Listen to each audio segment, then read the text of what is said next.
Hello, good evening, and welcome to Achav and Izevel, the power couple. As you just heard about one evil, corrupt king, so now we'll hear about some more, as well as an evil, corrupt queen.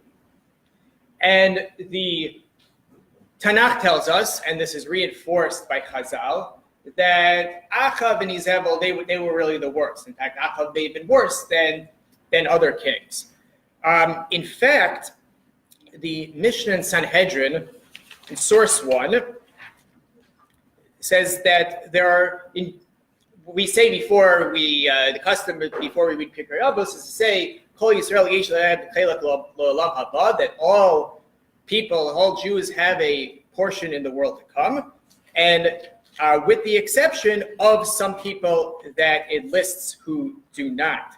And among them, it says, the Mishnah in Sanhedrin, in source 1, says, Shlosha malachim v'arba hedyotos, there were 3 kings and 4 commoners, ein lahem chelek l'olam haba, and who were the kings? Shlosha malachim, Yeravam, Achav, uMenashe. That Achav is included.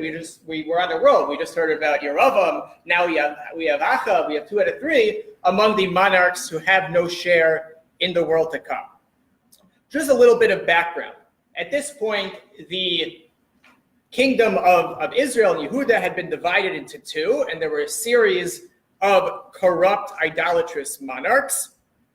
Achav was the son of Omri, who was the previous king, and Izevel was the daughter of a man named Et Baal. Now, what does Et Baal sound like? Emphasis on the Baal. He was a pretty firm follower of Baal, and his daughter took after him, and she was a zealous idolatress.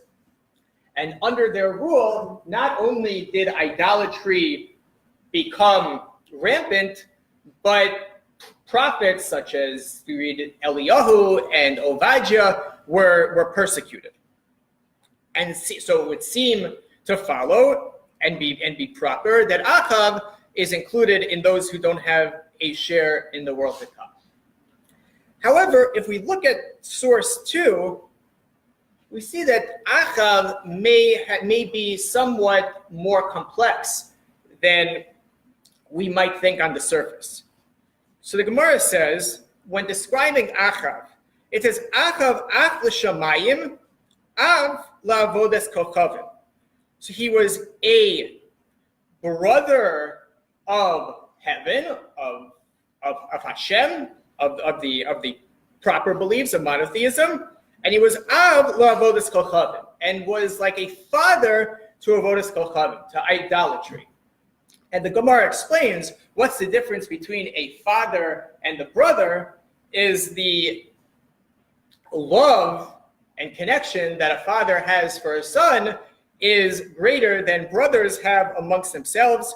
The Gemara explains that sometimes brothers fight, but when we refer to Hashem, karachev al banim, that the ultimate compassion, the ultimate love is really from a father to his children. So we see that Achav, he was conflicted, but his ultimate love was idolatry. However, he had certain merits.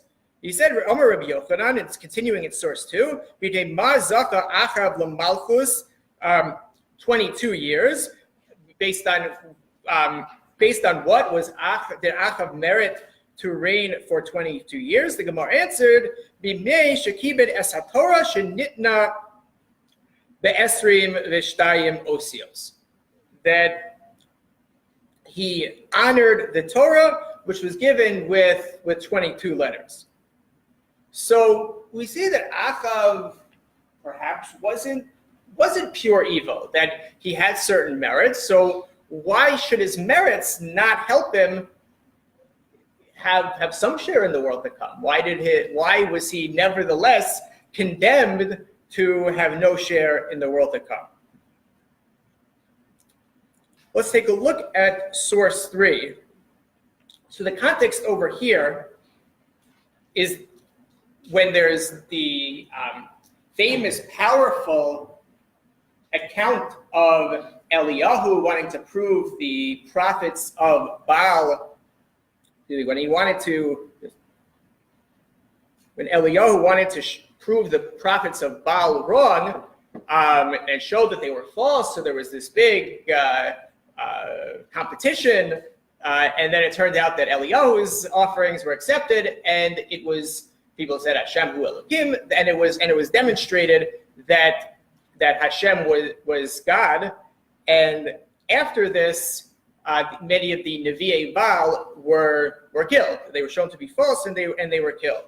So source 3, this is after this whole event takes place, when idolatry is demonstrated to be false in public, and then the truth of Hashem is demonstrated to be true. So Achav comes home. He's like, wow, this is some pretty big stuff that happened today. He says, Vayaged Achav leIzevel es kol asher asa Eliyahu, that Achav told Izevel all that Eliyahu had done, as kol asher harag, as kol neviim b'charim, that all the false prophets were killed by the sword. So what does Izevel say? He says, "V'tishlach Izevel, what she do? Malach Eliyahu le'mor ko yasun Elohim. So shall the gods do before you. V'ko yasifon kika eis machar. So shall the gods do before you in this time. Asim as nafshaka kenefesh achad mehem." And you thought that it was that you had defeated these false prophets. You're gonna have the same fate as them. So let's take a look at source 4, which says why was it that Izevel was? It doesn't sound like Achav was necessarily so intent on getting revenge on Eliyahu. And the Malbim says in source 4, he is Lama lo hargo oso tekef. Why did Izevel say tomorrow we're going to go kill Eliyahu? Why didn't she order that he be killed right away? He answers, "V'tilach Izevel rasa ki leiv Achav nota el Eliyahu." That at this point Achav had just seen these miraculous events, and he was inspired. He was inspired for a second, even though he was an idolater. He saw that the truth of Hashem was demonstrated openly. So because he was inspired then, he was favorable toward Eliyahu, and he wouldn't want to kill him immediately. But she thought that by nighttime, Achav he was inspired, he had momentary inspiration, and then he would return to his ways. So do we see a difference between Achav and Izevel here on the villain scale? Who, for lack of a better expression, do you think wears the pants in the family? Izevel. She's clearly the one. She's not so easily swayed, and she means business. Achav, we see, at least had the ability to be inspired by, even if momentarily, he was able to be inspired by the truth of Hashem, whereas Izevel, it seemed like she was so cold that she wasn't able to be. She wasn't Jewish, right? So she actually didn't convert. But even for non-Jews, idolatry would not be forbidden. Obviously, would not be permitted. So we see here, Achav at least is able to react to this. Izevel, not only is she not able to react, but she makes sure that Eliyahu enjoys the same fate as her false prophets. Look at source 5. The account here is between Achav and the king of Aram, Ben-Hadad, who is their Ben-Hadad. It was clear that he was able to attack, so he offers a treaty, or he negotiates with Achav to see if an attack can be avoided. So in source 5, it says, Vayomer lo kol mar ben Hadad. So these Ben Hadad's messengers came to him. Kasbego bezahavka lihu ben asheko banecha v'tovim lihe. All your possessions, your silver and your gold, your wives and your children are all going to be mine. And when I come tomorrow, my servants are going to take all yours, and then maybe we won't have to have a war. So after this threat, so Achav vents to some of his friends. He says, "Vayikra Melech Yisrael." Achav said, "L'chol ziknei haaretz vayomer de'u na uru ki ra zeh mevakesh shalach elai." Was it how evil is it that he demanded these things from me? He says he demanded l'nashai, l'vanai, l'chaspi, my wives, my sons, my money, l'zahavi, my gold, even not to be menu. And he's going to take all of them, all of these things. But notice one of the things that Ben Hadad says, he says, Kol machmad einecha, all that is literally precious in your eyes. So we'll take note of that. And what does Achav respond? Vayomer elav kol hazakeni b'kol ha'am el tishma below to'eva. He says, V'omer l'malchei Ben Hadad. He says the messengers of Hadad, Imo adoni hamelech, that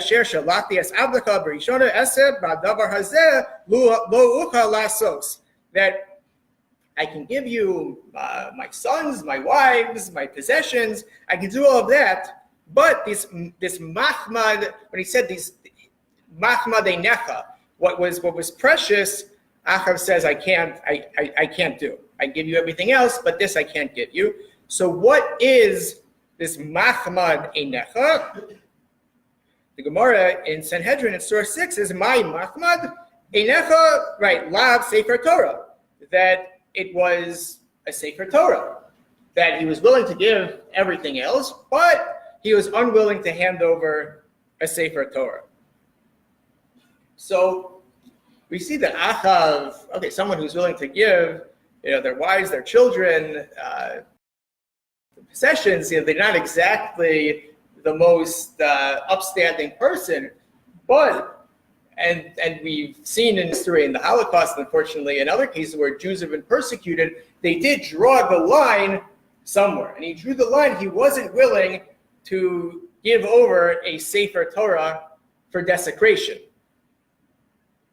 and therefore, the Gemara notes this, and notes that that Achav indeed had reverence for the Torah. So this next event, and what we're trying to figure out is, why is Achav included among those few individuals who don't have a chelek in Olam Haba? So let's see this next episode. This next episode involves a person named Navot who has a vineyard, and Achav and Izevel decide this is a nice vineyard, and they want it. So what do you do when you're Achav and Izevel and you want something? So you take it. So it says when Achav says this is really nice vineyard, I wish I had it. So what does Izevel tell him? But Tomer love Izevel ishto. Izevel's wife says, "Tesem melucha al Yisrael. Go, be a man. Show yourself. Show that you're a king. You want this vineyard? Go and take it." And he says, basically, if you're not going to do it, kum echal lechem. Go eat. You know what? You go eat bread. Libecha and enjoy yourself. Ani aten lecha as kerem nabos Israeli, and I'll go and get the vineyard. You're uncertain. You don't act forcefully. I'll go and do it. I'll take action. And what did she do? V'titla svarim v'shem Achav. She wrote letters in the name of Achav. Betachtom becholaso and stamped a seal. Dishlach Safarim esakenim belachorim asher beiro ayoshim es Navot, and sent the letters to Navot demanding the vineyard. But then Navot didn't want to give the vineyard. It was an ancestral heritage. It was something that belonged to his family, and he didn't want to give it up. So what did they do? So they had Achav stoned to death. And the verse describes, it says, and what's the conversation that ensues afterwards? It says in source 8, Vayik kishmo Izevel kisu kal Navos vayamos, and when Izevel heard that Navot had been stoned to death, V'tom Izevel Achav kum reish es kerem, go and take possession of the vineyard, Navos Israeli, asher mein lases lachan, that he had refused to give to you. So go. So now that we did it, go get your vineyard. So what did Achav do? He says, "Vayhi kishmo Achav kimes Navos vayokem Achav l'redes as kerem Navos Israeli l'rishto." So sees that Navot is dead, has been killed. So now the vineyard is for the taking. So he goes down and he takes possession of this. Again, do you think from here Achav was driving this? Was he the one who was so intent on getting it at all costs? Apparently not. It seems like it was Izevel. Achav, okay, you want something, but most people will get over it. But Achav says, you want this guy's vineyard? Okay, go and take it, and I'll get it for you. It doesn't sound like Achav, even after Navot was killed, it didn't, maybe I don't know if he was dim-witted or what it was, but even after he was killed, he didn't seem so excited about going to get the vineyard. However, then he says, okay, then Vayhi kishmo Achav, when he heard about it, then he went and took possession of the vineyard. And what happens next? Eliyahu Navi, Elijah the prophet, when he hears about this, he doesn't let Achav get away with this. He says, "Vayhi devar Hashem el Eliyahu atishbi limor." Eliyahu conveyed the word of Hashem to Achav. Kumreit likras Achav melech Yisrael asher b'Shomron. Go meet Achav, the king of Israel in Shomron. Hilei b'kerem Navos asher yorad sham l'rishto. At the vineyard of Navos that he has taken possession of. V'dibarte lav le'mor ko amar Hashem haratzachta gam yarasht v'dibarte lav le'mor ko amar b'makom asher lakaku aklavim estam Navos yaloku aklavim. So he says, would you murder to take possession of something? So who is Hashem through the prophet? Who is he ascribing blame to? Achav. He's not speaking to Izevel. Maybe Izevel is so far off that she doesn't even get the dignity. But Eliyahu, conveying the word of Hashem, says to Achav, would you murder and take possession? So he gives a really gruesome curse. He said, thus says God, in the very place where the dogs lapped up Navot's blood, the dogs will lap up your blood too. So he'll get eaten by dogs, which is actually the fate that Izevel met. And he says, Achav said to Eliyahu, so he says, Vayomer Achav el Eliyahu, Hamitzasani oivi vayomer matzasi yanhi he's mekercha lasos hara beinei Hashem. She said, so Achav gets he doesn't like the curse. So he, as we see in different points, sometimes he's receptive to the message and sometimes he is not. So Eliyahu just tells him about this gruesome curse, So Achav plays the defensive, and he says, so you have found me my enemy. So he refers to Eliyahu as his enemy, and Eliyahu says, yes, I found you. And Eliyahu says, because you have committed yourself to doing what is evil in the sight of Hashem. So we see black on white that Eliyahu, through Hashem, ascribes blame to Achav. He doesn't even mention Izevel here. However, we do see a couple verses later mention of Izevel. In source 9, it says, Hineni mevi elecha ra, I'll bring upon you evil, uviyarti acharecha, and I'll destroy you, v'yarti la'achav, tomashtin bakir v'atzur v'azu Yisrael. And I'll wipe out you and your descendants, there'll be no remnant of you.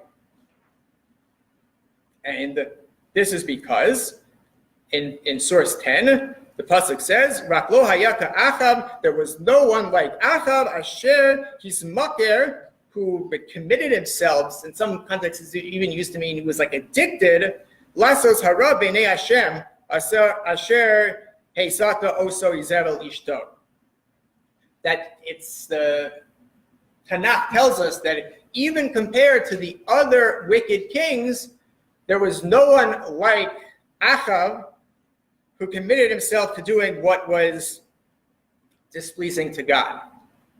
So again, we see despite his good qualities and perhaps even a moral compass that he had, he was still considered the worst of the worst. However, the Malbim says in source 11, it says, of all the kings, there wasn't anyone like Achav. That all of them, and this is fascinating, all of them did evil of their own accord.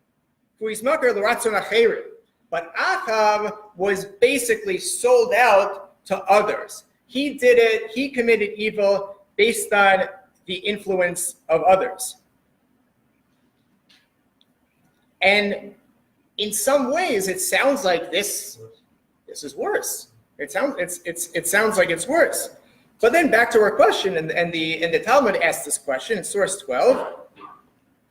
It wants to know why is Achav condemned to forfeit his share in the world to come? This is the topic of the Mishnah, and the Gemara goes to great lengths to see why Achav shouldn't merit a share in the world to come, despite the fact that he has merits. In fact, the Talmud says in source 12, Rabbi Nachman says that Achav was in fact balanced in terms of mitzvos and transgressions. So it seems from here that it's not clear whether he was fully sinful. Generally, someone, in some contexts, we call this a Beinoni, someone who's 50-50. So a little bit one way or the other to tip the scales, but it sounds like he's maybe an average person or a little worse than average. But it doesn't sound like, and the Talmud is puzzled by this. It doesn't sound like he's entirely evil, and also it says that it points out again that Achav acted on the direction, or everything that he did was at the incitement of Izevel, that she would, and that Achav apparently would give money to support Torah, and this served as some kind of merit. But again, he didn't have a share in the world to come.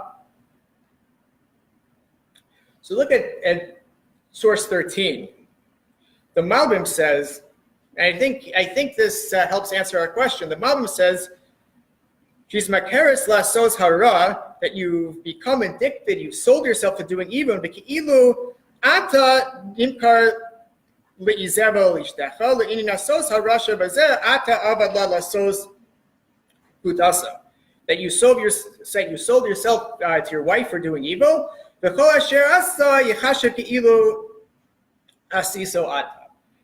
all that which you did for her and her influence, which the verse explicitly says and the Talmud brings as a defense or a potential defense, all that you did, the Malbim says that it was as if Achav did it himself.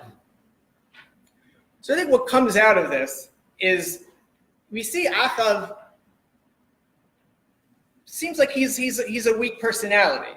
As we said, Izevel is clearly the one wearing the pants in the family. He's not so sure.